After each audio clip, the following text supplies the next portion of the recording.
Assalamualaikum warahmatullahi wabarakatuh dan selamat siang. Perkenalkan, nama saya Ananda Dimasura, NPM 2409083 dari kelas Sistem Informasi 2C. Sini saya akan menjelaskan tentang pemrograman dengan bahasa pemrograman PHP, di mana saya menjelaskan bagian pertama nomor 9, bagian kedua nomor 8, bagian ketiga nomor 6, dan bagian keempat nomor 1. Mau karir cemerlang? Skill ini wajib kamu punya. Kuasai sistem informasi dan buka pintu menuju prospek karir cerah. Data, efisiensi, inovasi, semuanya di genggamanmu. Ayo gabung ke Universitas Labuhan Batu dan pilih Prodi Sistem Informasi. Oke, di sini saya akan membuat program untuk menghitung luas permukaan silinder. Diawali dengan kita buat dia komentar ditandai dengan garis miring ada 2, dan kita buat komentarnya ialah program menghitung luas permukaan silinder. Kemudian kita buat plot pal readline. Di sini plot pal itu berfungsi sebagai menandakan tanda desimal, bilangan desimal, karena pada rumusnya itu ada nilai pi, yang dimana nilai pi itu bilangan desimal, yaitu 3,14. Oke, kita lanjutkan. Plot pal, buka kurung readline, buka kurung tanda kutip, menghitung luas permukaan silinder, tutup kurung. Jangan lupa dia titik koma, itu menandakan akhir ya, harus ada dia, wajib itu. Kemudian masuk di inputnya yang pertama variabel jari-jari, tinggi dan pi. Jangan lupa dia menggunakan dolar. Sini dalam PHP wajib ada dolar sebelum untuk menandakan setiap variabel. Jadi variabel jari-jari kita buat sama dengan plot pal juga readline, masukkan jari-jari silinder dalam bentuk sentimeter. Kemudiannya variabel tinggi sama juga kayak tadi, sama dengan plot pal readline, masukkan tinggi silinder dalam bentuk sentimeter. Dan yang terakhir nilai pi, variabel pi kayak yang tadi juga, plot pal readline, masukkan pi silinder sentimeter. Kemudian kita hitung luas permukaan silinder ya, yaitu rumus dia. Jadi variabel luas sama dengan rumusnya itu 2 kali pi kali jari-jari kali jari-jari tambah tinggi. Jangan lupa titik komanya. Dan kita tampilkan hasil. Sini echo berfungsi sebagai menampilkan hasil nanti di output. Fungsi echo tanda kutip luas permukaan silinder adalah titik 2 tanda kutip lagi, kita kasih titik dan variabel luasnya agar nanti dia ditampilkan di output luasnya. Kemudian titik juga cm kuadrat, cm kubik, dan garis miring n, jangan lupa titik 2 nya. Nah, coba kita run ya teman-teman. Nah, ini menghitung luas permukaan silinder.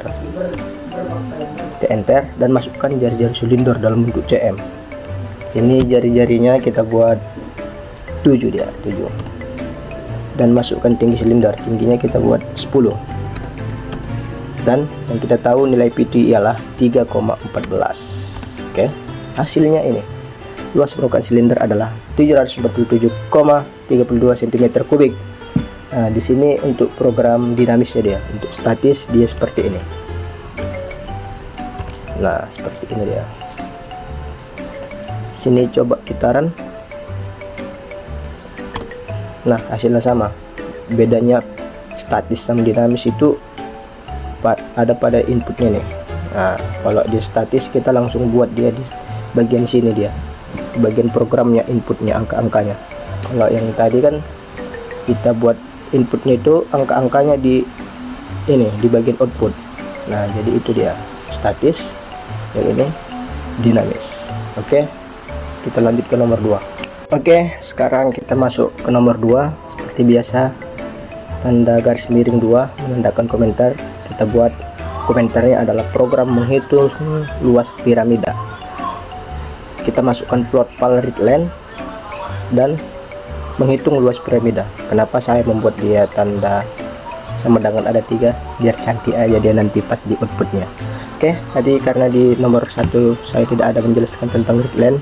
Nah, di sini saya akan jelaskan. Readline ini dia berfungsi untuk membaca input dari pengguna melalui command line. Contohnya kan di sini kita membuat plot pal readline, masukkan nilai panjang sisi alas. Nah, jika kita buat nilai sisi alasnya 20, maka di hasil outputnya adalah 20. Jika kita buat dia 7, maka hasilnya 7. Oke, nanti pas kita run kita buktikan. Oke, kemudian setelah kita buat tadi dia plot pal readline menghitung luas piramida, titik koma, kemudian kita masukkan inputnya. Inputnya itu ada variabel panjang sisi alas, variabel tinggi segitiga sisi tegak.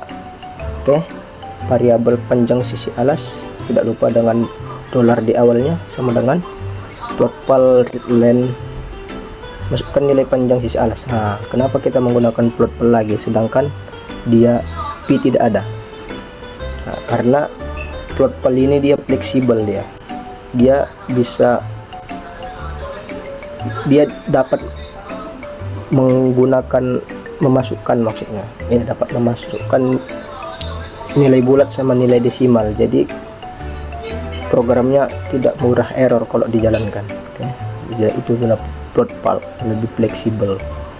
Nah, kemudian setelah panjang sisinya kita masukkan tinggi segitiga sisi tegak, tidak lupa dengan dolarnya sama dengan plot pal readline, masukkan nilai tinggi segitiga sisi tegak, titik koma, jangan lupa.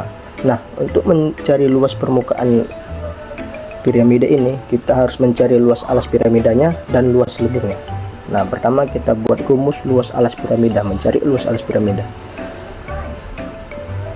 Variabel luas alas sama dengan panjang sisi alas pangkat 2. Nah, untuk pangkat 2 ini dia tanda bintangnya dia ada 2. Kalau di programan itu tanda kali itu menandakan bintang tanda kali itu. Nah, kemudian kita cari juga dia rumus untuk luas selubungnya. Untuk rumusnya 4 kali dalam kurung setengah kali panjang sisi alas kali tinggi segitiga sisi tegak, titik koma.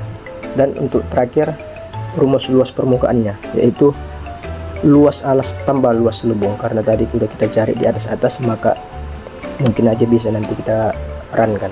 Oke, untuk hasilnya kita buat echo seperti biasa, echo yang berguna untuk menampilkan hasil diode output. Luas permukaan piramida, tidak lupa titik variabel luas permukaan agar ditampilkan di output nanti dalam bentuk cm kubik dan garis miring n, titik koma. Oke, kita jalankan dia. Oke, kan agak cantik sedikit dia, ada sama dengannya. Luas permukaan, menghitung luas piramida. Kita masukkan nilai panjang sisi alas. Sini kita masukkan nilai panjangnya yang murah aja 5. Sisi tegaknya kita buat dia 8. Nah, berarti luas permukaan piramidanya itu 105 cm. Nah, untuk menjelaskan tentang readline tadi kita buat kayak gini, kita buat 5, maka hasil outputnya juga 5. Nah, itu tadi maksud dari readline itu. Nah, ini kalau yang ini dia contoh dinamisnya. Kalau statisnya di sini, statisnya dia itu ini. Nah, di sini angkanya beda karena ini berasal dari notepad kitaran. Bukan hasil. Luas permukaan piramida 96 cm kubik. Oke, di nomor 3 ini kita akan melakukan membuat program operator penugasan gabungan. Apa sih operator penugasan gabungan itu? Operator penugasan gabungan adalah operator yang digunakan untuk melakukan operasi aritmatika dan penugasan secara bersamaan pada sebuah variabel. Oke, kita masuk programnya ini. Seperti biasa kita buat komentarnya, yaitu program demonstrasi operator penugasan gabungan. Pertama, kita buat variabel nilai dengan tidak lupa kita tambahkan dia dolarnya. Variabel nilai plot pal readline, masukkan nilai awal, titik koma. Kemudian kita masukkan dia operator penjumlahannya. Variabel nilai operator penjumlahan 10 titik koma. Echo atau echo untuk menampilkan dia nanti hasilnya di output.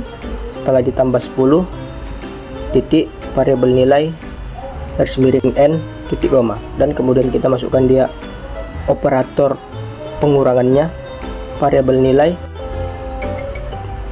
pengurangan, operator pengurangan 5 titik koma echo, setelah dikurangi 5 nilai, variabel nilai garis miring titik koma. Kemudian kita lanjut ke operator perkalian, variabel nilai operator perkalian 2 titik koma echo, atau tampilkan hasil nanti di output, setelah dikali 2 titik variabel nilai titik garis miring n titik koma. Dan kemudian kita lanjutkan ke operator selanjutnya, yaitu operator pembagian, variabel nilai operator pembagian 3 echo, setelah dibagi 3 nilai garis miring n titik koma. Dan yang terakhir kita masukkan operator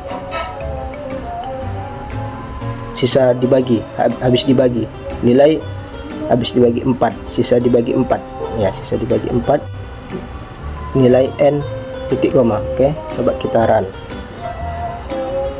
Nah, kita masukkan nilai awalnya, yaitu kita masukkan di sini 10, kita enter. Nah, nilai 10 ini setelah ditambah 10 maka dia hasilnya 20, seperti apa yang di program awal itu. Setelah dikurangi 5 dia maka 15, setelah dikali 2 maka 30, 15 kali 2 30, setelah dibagi 3 sama 10, sisa bagi 4 sama dengan 2. Keempat, di sini kita akan membuat program dengan kondisi if. Sebelum kita masuk ke programnya, kita harus tahu dulu itu apa itu kondisi if. Jadi teman-teman, kondisi if itu ialah dimana jika kondisi bernilai true maka program akan melanjutkan untuk melaksanakan statement true. Namun jika kondisinya bernilai false atau salah, program akan langsung mengakhiri proses tanpa menjelaskan statement true apapun. Nah, kita masuk ke contoh programnya. Seperti biasa, masukkan komentar garis miring ada 2, menandakan komentar. Menghitung inputan variabel. Variabel nilai sama dengan floatball readline. Masukkan nilai titik 2. Kondisi if sederhananya kita buat seperti ini. If atau jika nilainya lebih besar sama dengan 70, maka echo kita tampilkan selamat Anda lulus. Namun jika nilainya lebih rendah dari 70, maka kita tampilkan maaf Anda belum lulus. Nah, kita langsung runkan saja. Masukkan nilai. Nah, di sini kita masukkan nilainya yang lebih besar dari 70. Di sini kita buat dia 75. Nah, maka programnya akan langsung menampilkan atau melanjutkan statement true-nya, selamat Anda lulus. Nah, coba kita run sekali lagi dan kita buat dia tidak lulus. Kita buat nilainya sini 65. Nah, maka dia programnya langsung mengakhiri proses tanpa melanjutkan atau menjalankan statement true apapun.